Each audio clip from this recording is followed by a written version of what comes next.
Bismillahirrahmanirrahim. Assalamualaikum warahmatullahi wabarakatuh.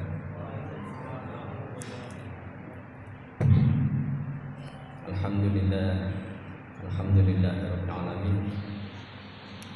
Wa bihi nasta'in ala umuri dunya waddin. Asyhadu an la ilaha illallah wahdahu la syarika lah. Wa asyhadu anna Muhammadan abduhu wa rasuluh. Rabbi shrah li sadri wa yassir li amri wahlul 'uqdatam min lisani yafqahu qawli. Subhanaka la ilma lana illa ma 'allamtana innaka antal alimul hakim.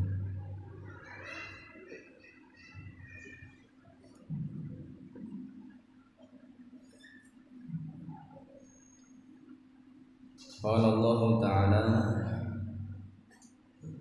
A'udzu billahi minasy syaithanir rajim.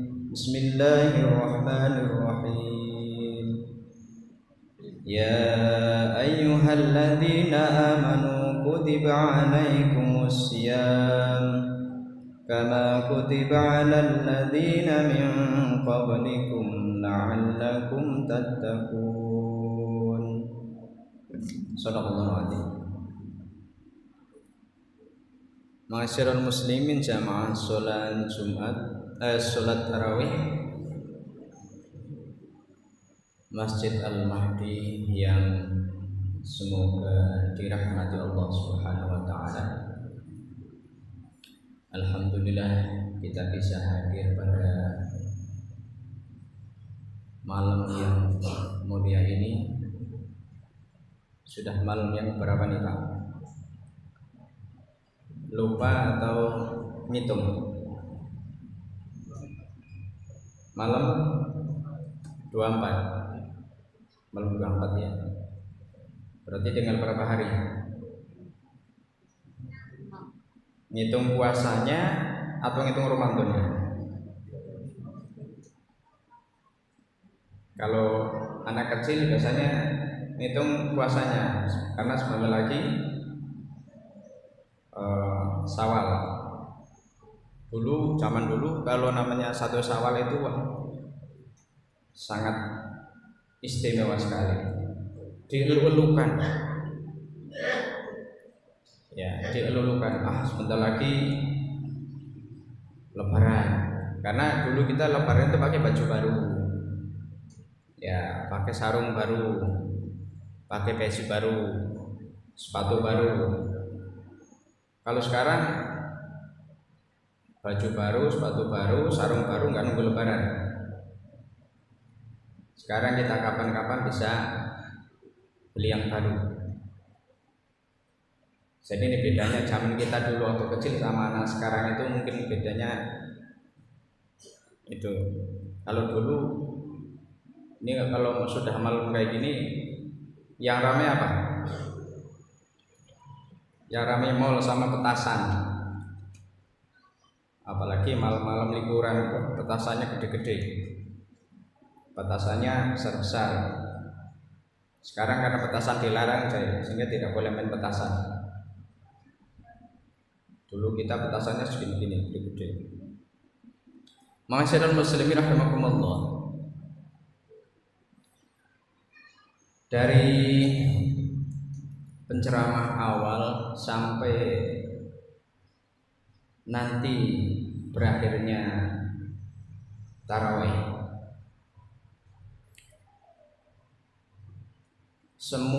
hampir semua yang dibahas adalah berbagai macam hal yang berkaitan langsung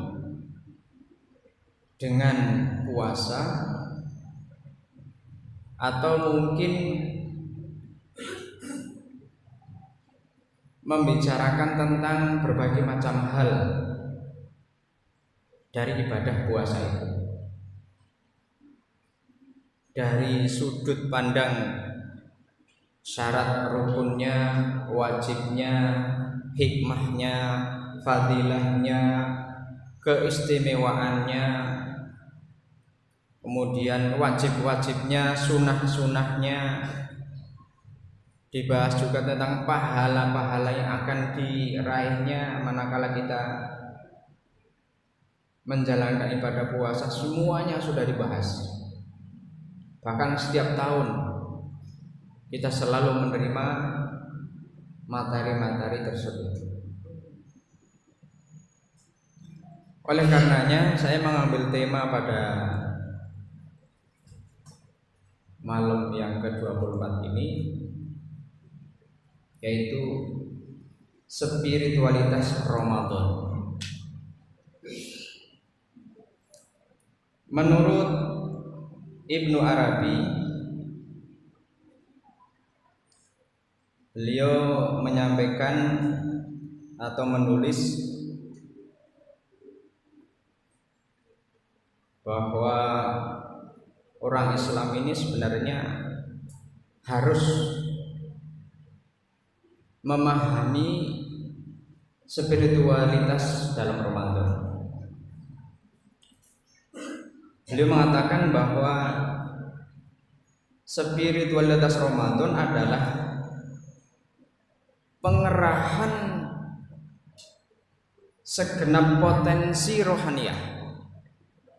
Pengerahan segenap potensi rohaniah kita, karena kita puasa ini kan yang dipanggil ya ayyuhalladzina amanu.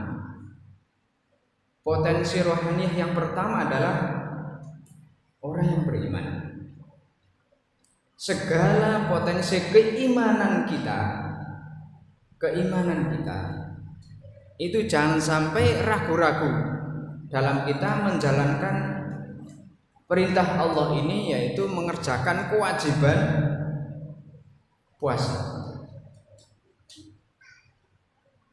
Kenapa saya katakan demikian? Karena ada orang puasa tapi masih ragu-ragu. Puasanya setengah-setengah. Puasanya hanya sekedar menggugurkan kewajiban. Potensi-potensi yang ada di dalamnya itu tidak maksimal untuk mengerahkan seluruh yang ada di dalam dirinya untuk mencapai berbagai macam hikmah, berbagai macam fadilah, berbagai macam kebaikan dari Ramadan itu sendiri. Padahal dari awal sampai sekarang itu sudah banyak sekali orang menyampaikan berbagai macam hal tentang Ramadan itu sendiri.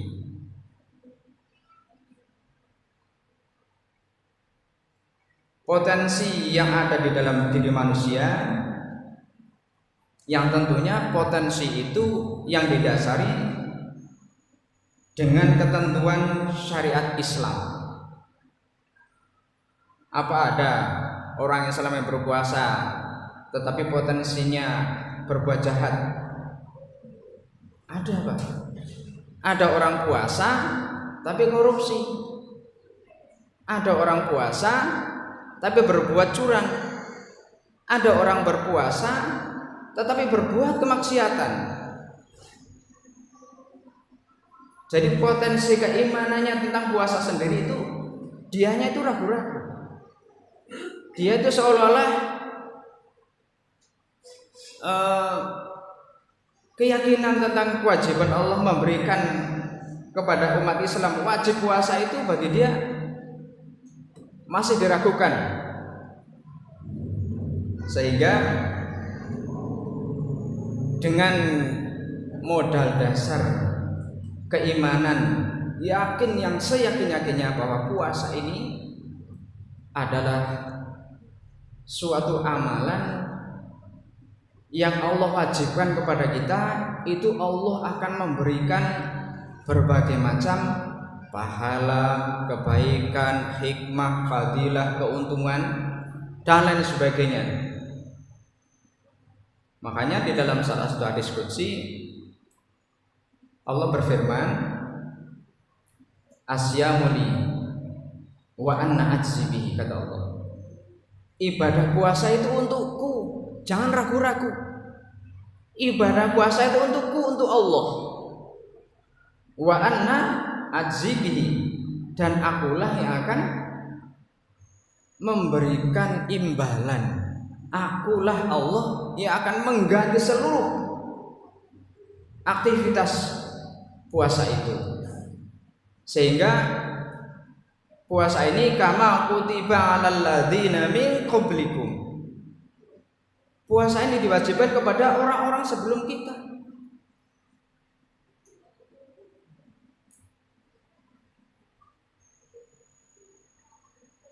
Kemudian beliau juga melanjutkan, seluruh potensi rohaniyah yang mengikuti syariat Islam dengan melihat berbagai macam bentuk realitas puasa itu sendiri, baik pandangan secara secara fisik maupun secara kebatinan. Dan ini sudah didapatkan ilmunya banyak sekali dari para penceramah. Ma'asyiral muslimin rahimakumullah. Salah satu contoh adalah kenapa Rasulullah SAW kalau berpuasa itu takjilnya tidak langsung makan makanan yang banyak. Itu sudah dibahas sama penceramah sebelumnya, manfaat puasa dengan berbuka puasa. Kurma itu disunahkan. Rasulullah mengajarkan sunahnya ganjil. Kenapa ganjil? Di samping ganjil itu adalah yang disukai Allah SWT, karena dengan kurma yang ganjil, ada orang mengatakan kalori yang ada di dalam kurma itu menjadi baik untuk kita, tapi kalau genap menjadi tidak baik. Di samping kita mengikuti sunnah ganjil, ya 3, 5, 7, udah jangan banyak-banyak ganjil. Nanti kan ganjil 9, 15, 31, 33 dihitung.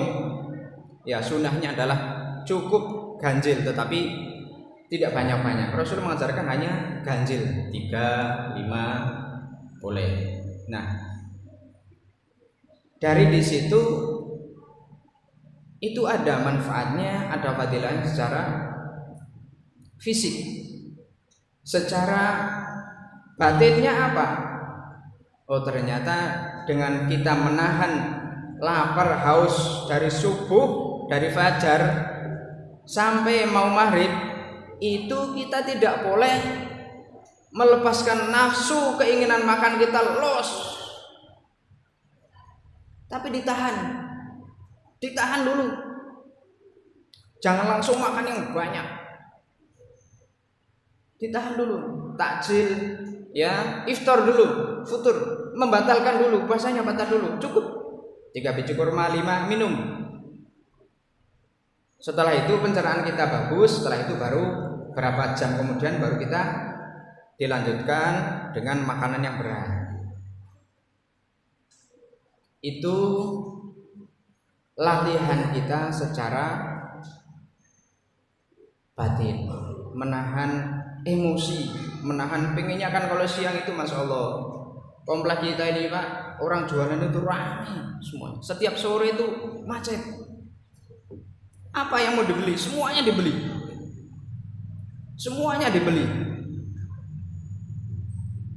Yang ada jajaran semua dari ujung sana sampai beneran ini. Begitu takjil apa dimakan semuanya. Itu baru satu. Rasulullah mengajarkan satu hal saja yang sangat sederhana. Ma'asyiral muslimin rahimakumullah. Sehingga dengan potensi yang ada pada diri kita selama Ramadan ini, spiritualitas kita bedakan. Spirit pada saat 10 hari pertama, spiritnya beda karena kondisi kita secara fisik masih menyesuaikan. 10 hari kedua fisik kita sudah menyesuaikan, dan 10 hari yang ketiga spirit kita sudah naik. Sehingga ada iming-iming lagi. Di 10 hari yang terakhir ini, di malam-malam ganjil, ada iming-imingnya agar kita ini spiritnya lebih tinggi lagi.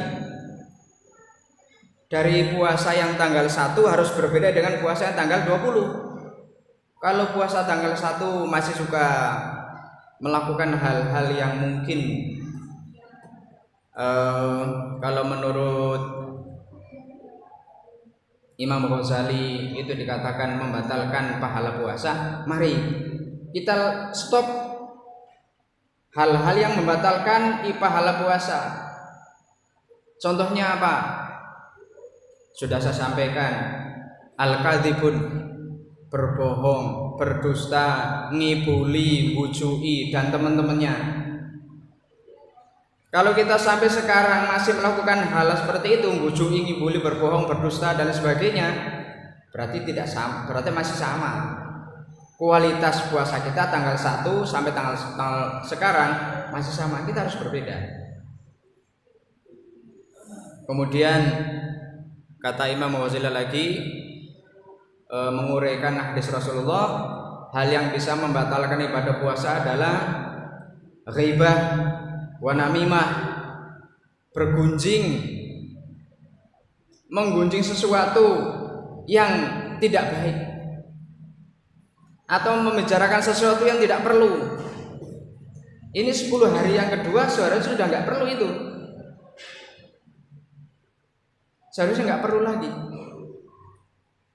Spiritualitas kita harus berubah dengan memperbanyak amalan-amalan yang disukai Allah Subhanahu wa ta'ala. Kemudian berikutnya adalah yang bisa membatalkan ibadah puasa adalah nadharatus syahwat, melihat lawan jenis terus timbul syahwat. Sekarang sudah enggak perlu, Pak.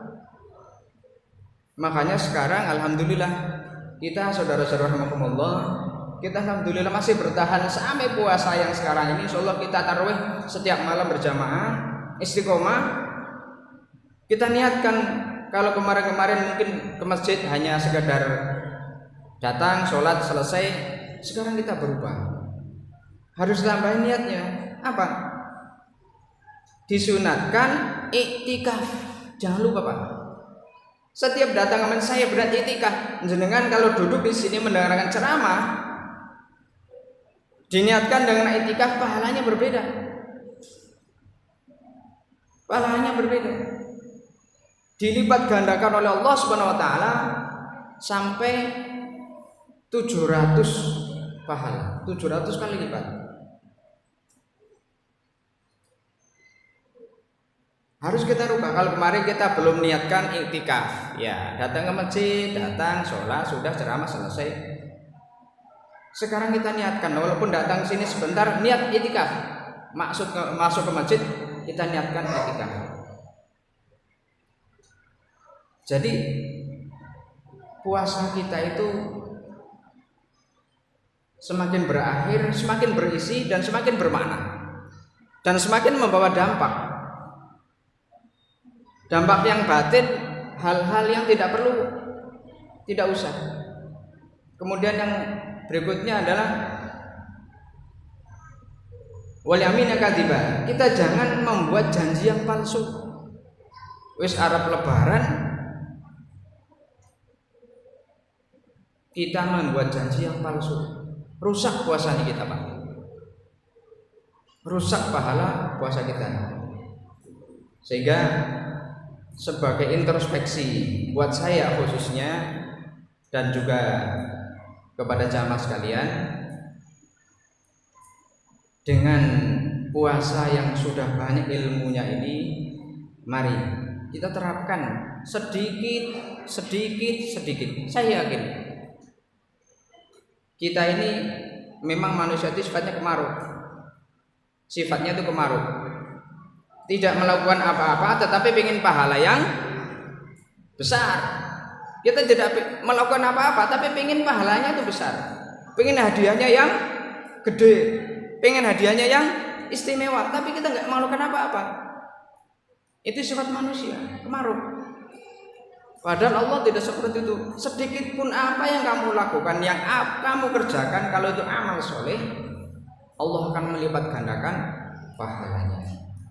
Dan itu janji Allah Subhanahu wa taala. Jadi kita harus menyeimbangkan dengan spiritualitas Ramadan ini. Kita harus menyeimbangkan Ramadan ini, kepentingan lahir kita harus kita batasi dan kita tingkatkan kepentingan batin. Tendensi kita hanya satu, saudara-saudara rahimakumullah. Tendensi kita hanya satu. Puasa ini adalah untuk Allah. Pahalanya Allah. Kita berbuat sesuatu, Allah yang akan mengganti. Yakin, dan kita harus yakin. Kalau kita puasanya masih tendensi karena hanya menggugurkan kewajiban, hanya pengen cepat-cepat selesai, hanya sampai maghrib selesai, hanya 30 hari selesai, berarti itu tendensi kita masih puasa yang lahiriah. Berarti nanti setelah Syawal ngamuk dia, balas dendam dia, akan makan lagi seperti yang sebelumnya makan. Tendensi kita jangan hanya sebatas itu, tapi tendensi kita adalah nanti di yaumil akhir. Semoga dengan sedikit yang bisa kita bertukar pikiran, membawa manfaat dan menggugah diri saya dan hadirin sekalian untuk di hari-hari terakhir ini. Mari kita memperbaiki puasa lahir kita dan puasa batin kita, agar puasa kita itu menjadi puasa yang bermakna dan layak untuk diterima oleh Allah Subhanahu wa taala. Subhanakallahumma wa bihamdik, asyhadu an la ilaha illa anta, astaghfiruka wa atubu ilaik. Wabillahi taufik wal hidayah. Assalamualaikum.